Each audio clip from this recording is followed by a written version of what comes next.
ክርስቶስ ሰላም እንደምንከረማችሁ ባለቤት አምላክ በዓለ እግዚአብሔር አምላክ በሰላም ሁላችንንም አደረሰን አደረሳችሁ።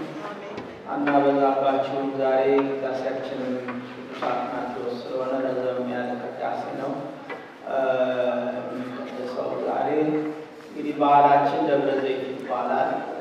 ጾማችን እኩሌታ ቀን ነው።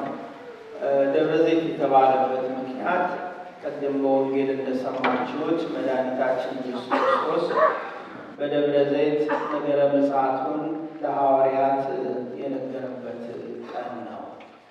አስቀድሞ ዘማሪው ልበ አምላክ ዳዊት እግዚአብሔርሰ ገሃደ ይመጽእ ወአምላክነሂ ያረምን እሳት ይነድድ ቅድሜው። እግዚአብሔር እንጂ እግዚአብሔር እኮ ዝም አይልም።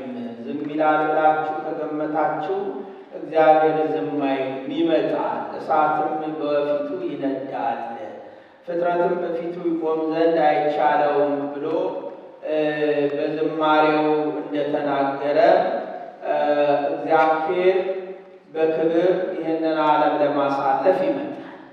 በክርስትና ትምህርት ውስጥ አንዱ መሰረታዊ ትምህርትና ሃይማኖታችን ዳግም ምጽአት ነው።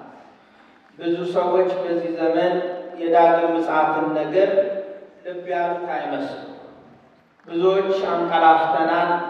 ብዙዎች ዘይታችንን ሙሽራው ከመጣ በኋላ ለመግዛት ከተማ እንደወጡት እንደ ሰነፎቹ አምስቱ ደናግል ተንቀርፍፈናል።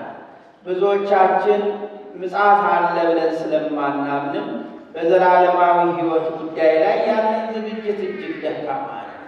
ነገር ግን ጌታ እንዳስተማረን በዚህ ዓለም ላይ በማቴዎስ ወንጌል ምዕራፍ 24 ከተጻፈው ውጪ ለዓለም ምንም ዜናና ምንም አዲስ ነገር የለም። ክርስቶስ ይመጣል። በጸሎታችንም መንግሥት ትምጣ እያለን ሁልጊዜ እንለምናለን።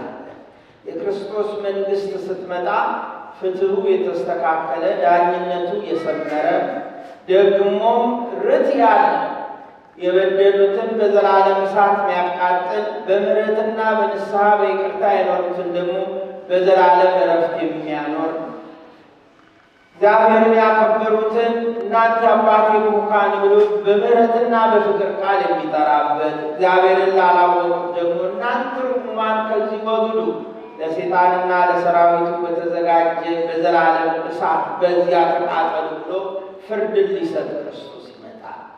በዚህ ዓለም ብዙ የተነሱ አስተምሮዎች የዘላለም ፍርድንና ቅጣትን የሚያቃልሉ፣ ሰዎችን ወደ ኃጢአት የሚያደፋፍሩ፣ የእግዚአብሔርን ምሕረት በጣም አውርደውና አሳንሰው ይልቁንም ደግሞ ፍትሑንና ርቱዕን አቃለው ምንም ብንሆን አንዴ ስለዳንን ምንጎዳው ነገር የለም ብለው የሚያስተምሩ የዘመኑ ብዙ መምህራን ተነስተዋል።